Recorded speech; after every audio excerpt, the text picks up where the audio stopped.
Hola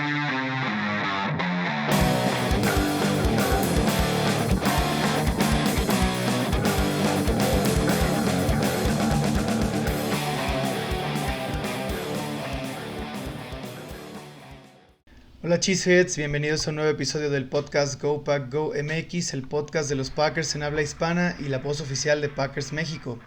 Como ya todos ustedes saben, este es la época del año más lenta en cuanto a historias de los Packers y de la NFL en general, y tal vez algunos de ustedes como yo ya han tenido que suplir la necesidad de ver deportes en vivo con alguna otra cosa, ya que bueno, como tal vez algunos saben, este ha sido un verano pues muy pambolero. Pero bueno, como ya ha pasado un mes desde el último episodio del podcast y como ya estamos bastante cerca del inicio del training camp, quise traerles este episodio con un breve compilado de últimas noticias del equipo y con la información básica que necesitan tener previo al inicio de training camp y la pretemporada. Así que sin más que agregar, vámonos de lleno con la información para no hacer este episodio innecesariamente largo. Bueno, comencemos con tal vez las noticias más relevantes del último mes que ha ocurrido. Como ya todos saben seguramente, los Packers cortaron a Jair Alexander. Jair se fue a los Ravens, firmó ahí un contrato bastante asequible, bastante bajo. De hecho es un contrato incluso menor al que consiguió Eric Stokes. Pero la cosa era que era salir de Green Bay, salir del contrato que tenía atado a Alexander al equipo, ya que bueno, aparentemente Green Bay le ofreció un contrato con menores garantías, digámoslo así. Así que bueno, Alexander ya no es parte del equipo, ahora es parte del equipo de Baltimore, y los Packers lo estarán viendo al final de la temporada, en diciembre, cuando los Ravens visiten Lambeau Field. Ahora, siguiente noticia relevante que también tiene que ver con un miembro del equipo inconforme con su situación contractual, es Elgton Jenkins. Elgton Jenkins no entrenó durante todo el minicamp, todo el mandatory minicamp, no entrenó por una disputa contractual debido a su cambio de posición y debido a que ya está él entrando en los últimos años de su contrato. Como saben, o para tener un poco de contexto, pues los Packers se deshicieron, o bueno, no se deshicieron, sino que el centro anterior, Josh Myers, no se le ofreció una renovación de contrato después de su contrato de novato, y por lo tanto los Packers decidieron mover a Elgton Jenkins a la posición de centro, puesto que los Packers han contratado en la agencia libre a Aaron Banks, al cual le dieron el contrato más grande de todos los agentes libres. Y por ello, con este cambio de posición, Elgton Jenkins ahora quiere ajustar su contrato para obtener mejores garantías a 2 años de que su contrato termine. Así que bueno, veremos a dónde lleva esto. Este es un caso distinto al de Jair Alexander. En el caso de Jair, pues bueno, lo más obvio era que los Packers tuvieran que cortarlo.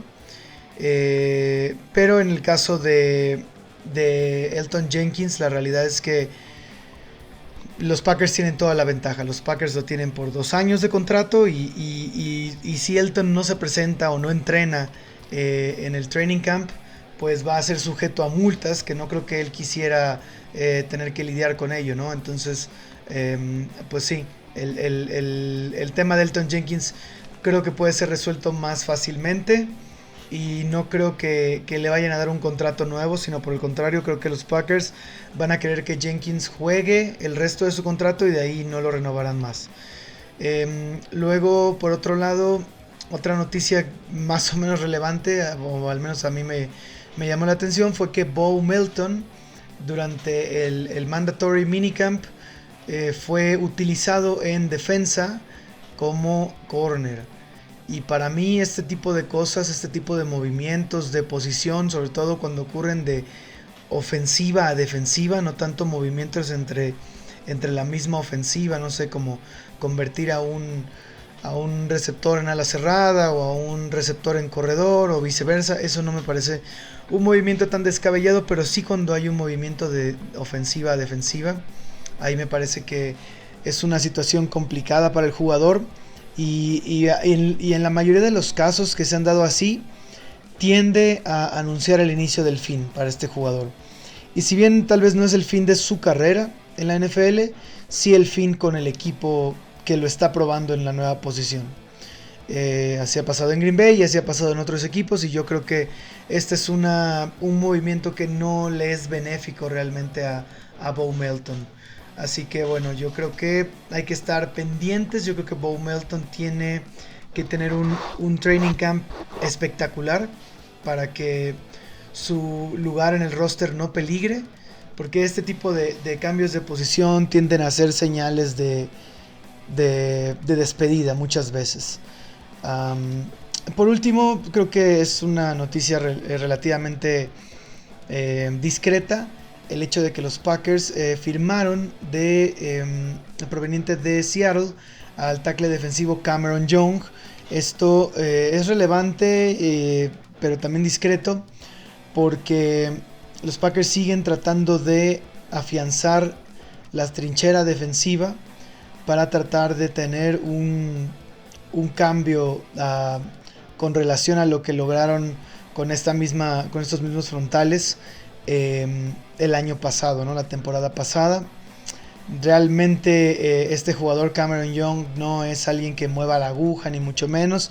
Es un jugador de prueba, rotacional, ya saben, este tipo de jugadores que tienen sus últimas oportunidades aquí. Pero es interesante porque siguen acumulando pues jugadores para generar una profundidad en la posición. Eso es todo lo que tengo para ustedes por ahora en cuanto a noticias. Como les decía, no mucho movimiento, no muchos temas los cuales platicar de novedades, porque no está pasando mucho, ¿no? Tal vez un poco en tema de chisme. Como sabrán, Jordan Love se casó hace unas semanas. Algunos Packers estuvieron en su boda, y ex Packers también, incluyendo a David Bakhtiari. Y bueno, muchas felicidades a Jordan Love, supongo. Lo mejor para él en su nueva etapa personal. Y ahora sí que pasemos de lleno con lo que necesitan saber ustedes de cara al inicio del training camp. Primero que nada, necesito compartirles la información siguiente. Los Packers tienen agendado que para el día 18 de julio los jugadores novatos se reporten en las instalaciones, y para el día 22 de julio reportarán los veteranos.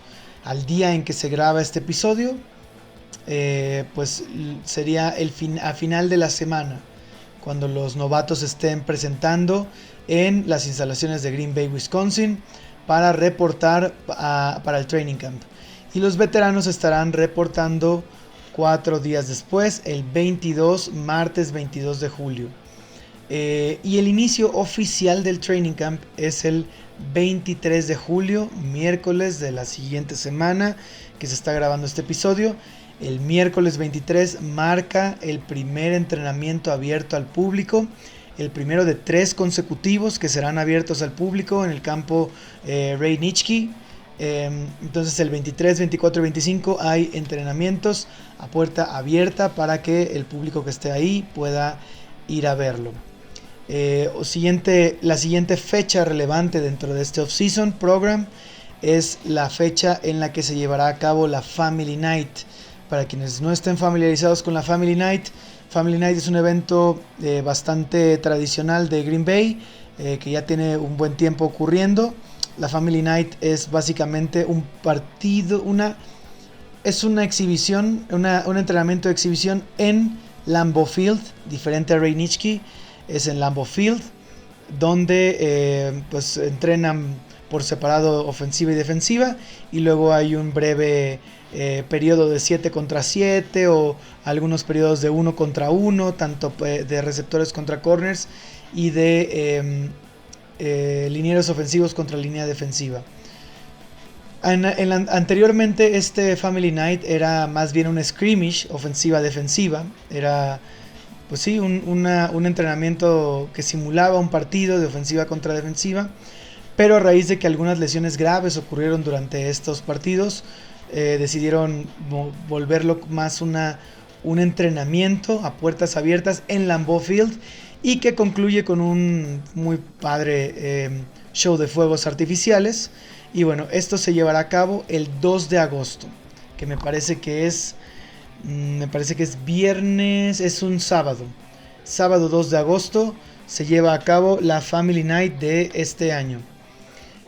Posterior a eso viene el primer juego de pretemporada, que es el siguiente sábado, que es en Lambeau Field contra los Jets. La semana que sigue de ese juego de pretemporada, los Packers viajan a Indianápolis. Llegan el 12 de agosto a Indianápolis y estarán del 12 al 14, donde tendrán su segundo juego de pretemporada contra los Colts. Y después los Packers regresan a... Bueno, importante mencionar que los Packers van a Indianápolis para tener prácticas conjuntas, 2 días de prácticas conjuntas con los Colts, y culmina en el juego de pretemporada en Indianápolis. Y por último, los Packers van a tener también prácticas en conjunto con los Seahawks en Green Bay. Un viaje largo para los Seahawks desde Seattle hasta Green Bay, pero ellos van a Green Bay, ahí tienen prácticas conjuntas Seahawks y Packers, y culmina con el último partido de pretemporada en Lambeau Field, pues la pretemporada y el training camp de los Packers. Estas son, digamos, las fechas relevantes que tienen que ustedes conocer de cara al inicio de este training camp. Como les digo, repito, 23 de julio primer entrenamiento y 18 de julio novatos reportan a Green Bay. Por último, quería también comentarles cuáles son algunos de mis jugadores a seguir durante este training camp. Estos son algunos de los jugadores a los que yo voy a estar tratando de seguir muy de cerca, y hay algunos otros que también voy a seguir muy de cerca, pero que me parecen muy obvios y por lo tanto no voy a mencionar. Por ejemplo, Matthew Golden. Matthew Golden, el novato de primera ronda, el primer receptor elegido en primera ronda en muchos años. Pues obviamente es un nombre a seguir, es alguien que me intriga ver, y me intriga verlo ya con equipamiento, ¿no? Me intriga ver cómo se va a desenvolver ya que esté equipado, ya que la acción sea más realista, diferente al minicamp, que el minicamp yo en lo personal le pongo no mucha atención, no atención, sino no me tomo muy seriamente todo lo que ocurre en el minicamp, porque ni en el minicamp, ni en OTAs, ni nada de esto, porque pues no están equipados los jugadores, y al no estar equipados, al estar en shorts y jersey, es muy diferente la velocidad, el ritmo, la intensidad de entrenamiento. Entonces, a partir de training camp es cuando la verdadera acción puede empezar a ocurrir, y cuando en verdad se empieza a ver de qué están hechos los jugadores. Así que voy a comentarles quiénes serán los jugadores a seguir. En un video posterior voy a platicarles con, espero, algún invitado, cuáles son algunas, más a detalle, cuáles son algunas de las batallas posicionales más interesantes a seguir. En el episodio anterior que tuve con Aaron Nagler, Aaron ya mencionó cuáles son algunas de las batallas posicionales que él va a seguir de cerca. Mencionó tackle izquierdo, en general la línea ofensiva, cómo se va a configurar.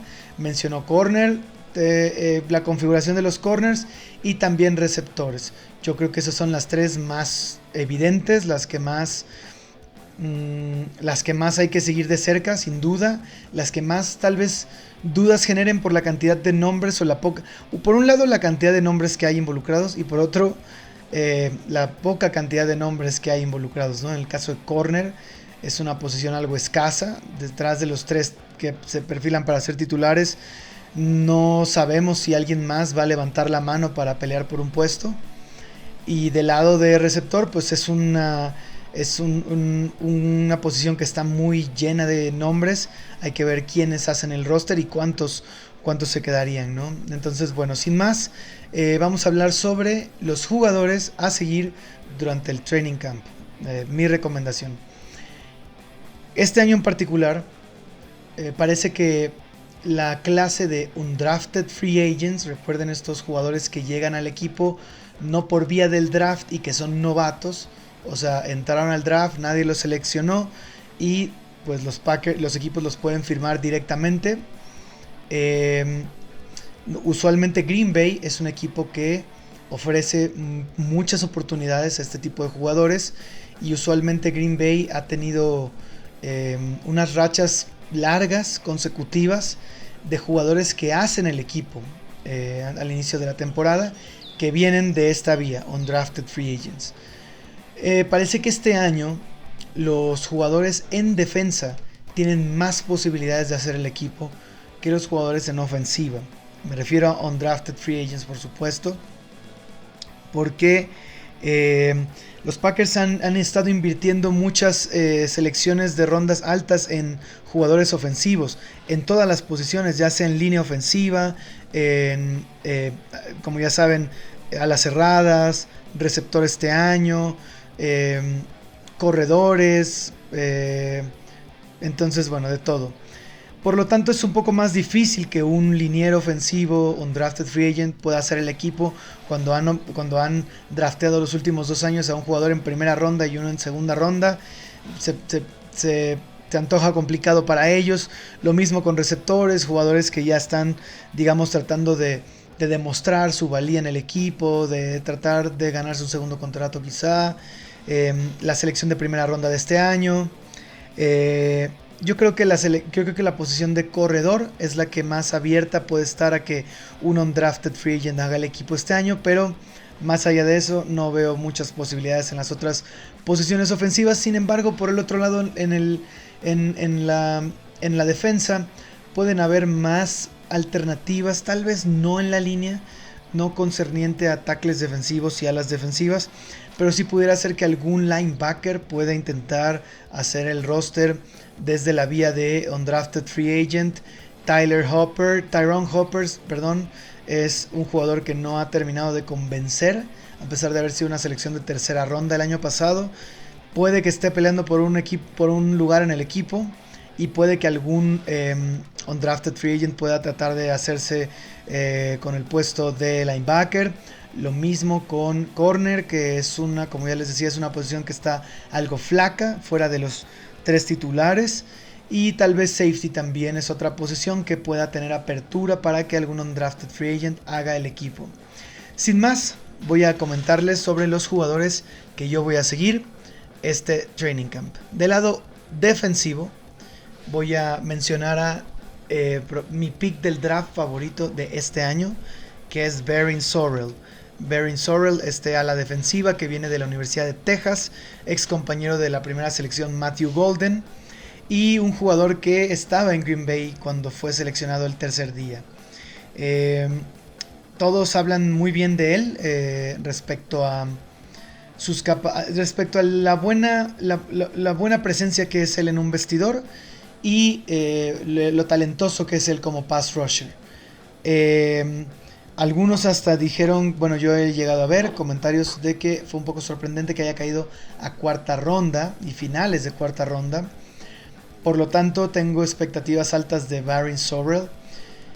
Honestamente, yo quisiera que este año fuera el año del breakout de Lucas Van Ness, porque si no ocurre este año, no ocurrirá nunca, y esto podría pues poner en riesgo su lugar en el equipo, y pues obviamente terminaría siendo como un bust de primera ronda alto. Así que yo tengo esperanzas y confianza en que Lucas Van Ness va a despegar este año. Siendo así, yo esperaría que Barryn Sorrell pudiera ser o afianzarse como el pass rusher número 3 del equipo, por detrás de Gary y de Van Ness. No estoy seguro que así sean las cosas en este momento, pero es la expectativa que tengo. Quiero ver a Barryn Sorrell equipado, quiero ver a Barryn Sorrell pues en los entrenamientos, en los 1 contra 1 contra nuestra línea ofensiva, contra un tackle como Zach Tom, que está completamente consolidado en la liga, contra un Rashid Walker, contra nuestra selección de primera ronda del año pasado, Jordan Morgan. Quisiera ver a Barryn Sorrell desempeñándose, cómo se desempeña contra ellos en los entrenamientos. Y por supuesto, más adelante quiero ver a Barryn Sorrell de cerca en la pretemporada. Los partidos de pretemporada van a ser claves para seguir de cerca lo que pueda hacer Sorrell de cara al inicio de la temporada. Mi siguiente jugador defensivo a seguir es otra selección de draft, que es una selección un poco más baja. Hablo de el liniero defensivo / linebacker Collin Oliver. Collin Oliver es un jugador que a mí me llama un poco la atención, puesto que es un jugador que yo no seguí, obviamente no conocía mucho. Él está listado como un liniero defensivo en la página de los Packers. Se ve que lo van a probar como edge rusher en vez de linebacker. Pero es uno de estos tweeners, es uno de estos jugadores pequeños para la posición. Consideramos que es un jugador de 6 pies, 2 pulgadas, 240 libras. Hay linebackers más pesados que él y a él lo van a poner a jugar en la línea. Y bueno, me intriga saber cómo lo van a utilizar y si va a poder dar el ancho dentro del esquema defensivo de los Packers. Porque me parece a mí que Jeff Hafley tiene otro tipo predilecto de pass rusher y este es muy pequeño. Tendrán que ponerse creativos con él para ver qué rol asignarle y en qué rol él puede desempeñarse de la mejor manera, tomando en cuenta sus capacidades físico-atléticas y su composición física. Colin Oliver va a tener que demostrar mucho durante los entrenamientos contra nuestra línea ofensiva y sobre todo me importa mucho ver su desempeño en los partidos de pretemporada que pueda verlo, ¿no? Es un jugador que pues yo tengo mis dudas sobre si va a poder hacerse del equipo, sobre todo con un par de jugadores que fueron undrafted free agents de años anteriores, que se han más o menos consolidado en el equipo y que son físicamente un poco más adecuados para las pretensiones de la defensa de Green Bay, que estoy hablando de Brenton Cox Jr., que es un jugador más grande y más pesado que Oliver, y Aaron Mosby, que mostró cosas muy interesantes precisamente la pretemporada pasada. Entonces estos dos yo los pondría adelante de Colin Oliver en la carrera por un puesto en el equipo, pero no lo descartaría que Oliver pueda tener un gran training camp y muestre que es capaz de, a pesar de su tamaño, ganar duelos individuales y ganar reps de pass rush para ser un jugador peligroso para ofensivas contrarias. Y mi tercer jugador a seguir, sin salirme, mi tercer jugador defensivo a seguir este training camp y sin salirme del área de línea defensiva, es el undrafted free agent Nasir Stackhouse. Stackhouse es un undrafted free agent que viene de la Universidad de Georgia. Stackhouse es un jugador que es compañero o fue compañero de Warren Brinson, la selección de draft de los Packers de ronda tardía. Pero Stackhouse es un jugador bastante más grande y pesado, que es básicamente un nose tackle natural. Es un jugador de 6 pies 4 pulgadas 327 libras del pedigrí de Georgia, que también a mí me parece interesante que haya sido no drafteado. Es al menos 12 libras más pesado que la selección de draft Warren Brinson. Y yo creo que Stackhouse es un jugador que viene a naturalmente cubrir ese hueco de TJ Slayton por sus características físicas. Incluso le dieron el mismo número. Pero aquí la cuestión es que Stackhouse probablemente llegue muy verde y no vaya a ser un titular nose tackle del día 1. Por lo tanto, yo creo que esa posición la va a tener que empezar a cubrir nuevamente Kenny Clark para defender la carrera, y está en lo que Stackhouse adquiere pues experiencia. Ahora, puede que Stackhouse haya caído como un drafted free agent por alguna razón que desconozcamos y los Packers lo quieren ver. De hecho, le dieron un contrato de undrafted algo alto para poder firmarlo, así que no me sorprendería que los Packers hayan visto algo en él que les convenza de querer tenerlo en el equipo, más allá de tener que suplir a TJ Slayton. Pero creo que está entre él y su ex compañero de Georgia, Brinson, para tratar de cubrir el hueco de nose tackle, que de entrada yo estoy casi seguro que ese rol se lo van a asignar a Kenny Clark, que no es ajeno al rol, que ya ha jugado esa posición antes y que es nuestro jugador tal vez más estrella de la línea defensiva, en defensa contra la carrera. Entonces Nasir Stackhouse es un jugador que quiero ver para poder pues no sé, darme una idea de si puede ser el futuro si tiene futuro en el equipo y si puede ser el futuro en nose tackle para los Packers. Pasando al lado ofensivo del equipo, los jugadores a seguir para mí serán primero que nada Marshawn Lloyd, este corredor de tercera ronda del año pasado. Los Packers lo seleccionaron de USC y por desgracia tuvo un año muy complicado, lleno de lesiones. Lesiones pues una tras otra que le impidieron debutar en el equipo el año pasado. No se necesitó como tal porque Josh Jacobs tuvo un temporadón con los Packers, pero Marshawn Lloyd venía a ser este complemento de ataque terrestre que aporta cosas que tal vez Josh Jacobs no sea tan experto en, o no sé si experto sea la palabra correcta, pero no sea el mayor fuerte de Josh Jacobs, tener estas jugadas de home run, de escapadas, de romper un tacleo, perdón, y escaparte 70, 80 yardas para un touchdown, ¿no? Y eso es lo que se supone que Marshawn Lloyd le puede dar al ataque terrestre. Es un jugador muy explosivo con no solo una buena aceleración, sino con una buena velocidad en distancias largas. Y por eso Marshawn Lloyd aporta este otro aspecto o esta nueva dimensión al ataque terrestre. Es un jugador que me quedé con las ganas de ver el año pasado y que este año le voy a prestar mucha atención. Es muy difícil evaluar a los corredores en prácticas, sobre todo prácticas no equipadas, así que yo no presté mucha atención a lo que se dijo de Lloyd en su regreso, a los entrenamientos en los OTAs y demás. Para mí es importante verlo ya equipado y en acción un poco real, ¿no? Verlo en lo que reporten, no solo en training camp, sino también, porque pues en training camp las jugadas son más guionizadas, ¿no? Hay un script y de ahí es un poco difícil evaluar a los corredores. Así que le pondría más atención a lo que se reporte de él en los entrenamientos conjuntos, por ejemplo, en los entrenamientos contra Indianapolis, contra Seattle, en el juego de pretemporada con Jets. Entonces, bueno, Marshawn Lloyd, muy intrigante jugador que tengo muchas ganas de ver para pues dimensionar qué va a aportarle al juego terrestre, ¿no? Un par de jugadores del año pasado que ya pues aportaron en complemento a Josh Jacobs, ¿no? Que fueron Emmanuel Wilson y Chris Brooks. Ambos lo hicieron muy bien. Emmanuel Wilson creo que también tiene una muy buena velocidad de, digamos, como le llaman home run speed, ¿no? En campo abierto.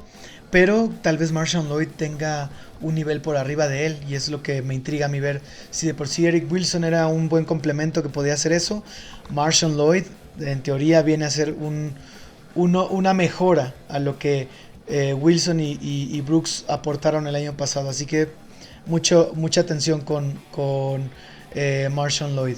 El siguiente jugador que voy a mencionar es un jugador de línea ofensiva. Tiene que ver con estas batallas posicionales que vamos a estar hablando. Y es Anthony Belton. Anthony Belton es nuestro selección de segunda ronda. Es una selección que fue un poco polémica, me parece a mí. Es un jugador que muchos dijeron es un reach, lo hubieran podido seleccionar en otro momento, en otra ronda, qué sé yo. Era un jugador un poco fuera del radar del consensus draft board, que yo la verdad es que cuestiono mucho ese consensus. Pero Anthony Belton es un jugador atípico, es un liniero ofensivo atípico de Green Bay. Viene a romper una tendencia que Green Bay había tenido con sus linieros ofensivos un poco más atléticos y no tan grandes. Belton es una montaña de hombre, es un jugador de 6 pies, 6 pulgadas, 335 libras. Realmente otro jugador, otro liniero ofensivo sobre las 330 libras en el equipo, solamente Banks, el agente libre que los Packers contrataron, ¿no? Aaron Banks está apenas por debajo de las 330 libras. No hay otro tackle o guardia más pesado que él. Es en teoría el jugador más grande de toda la línea y es un cambio, como les digo, muy considerable de el arquetipo de liniero ofensivo de Green Bay. 335 libras, lo cual lo convierte en un jugador pues muy adepto a ser un mauler, un bloqueador en ataque terrestre, una persona que mueve gente enfrente de los corredores y que abre espacios. No sé qué tan bueno sea en protección de pase. He escuchado, como viene de jugar tackle en nivel colegial, he escuchado que tiene una técnica adecuada para ello, pero es muy grande, incluso muy grande para guardia. Yo lo que quiero ver es primero observarlo, ver qué le vieron los Packers y por qué lo seleccionaron en segunda ronda, más allá de su tamaño, ya que como decía el buen Ted Thompson, que en paz descanse, Dios creó solo un puñado de hombres grandes en el mundo, ¿no? Así que hay que seleccionarlos. Creo que esta es en principio una de las razones por las cuales estuvo en el radar de Green Bay, pero el por qué lo seleccionaron tan alto quiero ver, ¿no? Y yo tengo la duda de si va a ser titular, si es un jugador que viene a ganarse el puesto de titular como tackle derecho, que en este momento creo que ostenta Sean Ryan. Entonces quiero ver si los Packers van a cambiar su filosofía ofensiva a hacer un equipo run first, que ya lo fueron el año pasado. Run first con jugadores de línea ofensiva más grandes y más pesados que hagan esta labor de mover linieros defensivos. Y por ello me parece muy intrigante el tema de Belton. Esa batalla posicional entre él y Sean Ryan está muy interesante. Por último, otro jugador que es de segundo año, no es novato y que también es de línea ofensiva, Jordan Morgan. Jordan Morgan, nuestra selección de primera ronda del año pasado, sufrió una lesión. No lo pudimos ver realmente el año pasado. Rashid Walker se hizo con el puesto que Morgan estaba más o menos llamado a hacer. A Morgan también lo intentaron probar de guardia derecho y parece que Sean Ryan le ganó la partida. Así que ahora Morgan va a batallar contra Rashid Walker el puesto de tackle izquierdo. Y yo tengo la sospecha de que Green Bay no quiere pagarle a Rashid Walker un contrato de tackle izquierdo en la NFL y por ende quieren que Jordan Morgan compita con él y le gane el puesto para que se haga con ese puesto titular los siguientes años hasta que Morgan se le acabe el contrato de novato que tiene y por ende es importante ver si le ganará el puesto a Rashid. Quiero ver a Morgan en acción. No se ha podido ver a Morgan o bueno, yo no recuerdo haber visto a Jordan Morgan como tackle izquierdo, teniendo reps de tackle izquierdo y quiero ver si tiene lo que se necesita para ello. Es otro jugador que creo que tiene mucho que demostrar en este training camp. Un jugador de, pues como les digo, primera ronda el año pasado que tuvo pues un año de novato complicado, básicamente un año redshirt donde se lesionó y fue a parar a la reserva de lesionados. Así que Morgan tiene que recuperar el tiempo, tal vez no el tiempo, pero sí en confianza en muchos aspectos para poder hacerse consolidarse en el equipo como la selección de ronda alta que es. Así que bueno, estos son los 6 jugadores que 3 en defensa, 3 en ofensiva, que yo voy a estar siguiendo de cerca este training camp, así como algunos otros que es muy obvio, ¿no? Quiero ver cómo regresa Dontavion Weeks, quiero ver a Golden y qué puede aportar al equipo, quiero ver obviamente a Jordan Love, cómo se integra al equipo, muchos jugadores a seguir por supuesto, pero estos 6 en particular son mi recomendación a seguir en todo este proceso de training camp. Y bueno, Cheeseheads, es todo lo que quería compartirles en este episodio. Estamos, como ya les digo, a 2 semanas de que empiece el training camp. Al final de esta semana ya van a reportar los novatos, así que estén pendientes de todas las actualizaciones al respecto y todas las actualizaciones al respecto del equipo las siguientes semanas. Y espero que hayan disfrutado este episodio. Si fue así, por favor regalen un like al video, suscríbanse al canal y al podcast en todas las plataformas y sigan nuestras redes sociales en GoPackGoMX y Packers-MX, tanto en Instagram como Twitter o X. Vamos a estar ahí compartiendo toda la información del equipo y nos vemos el próximo episodio. Go Pack Go.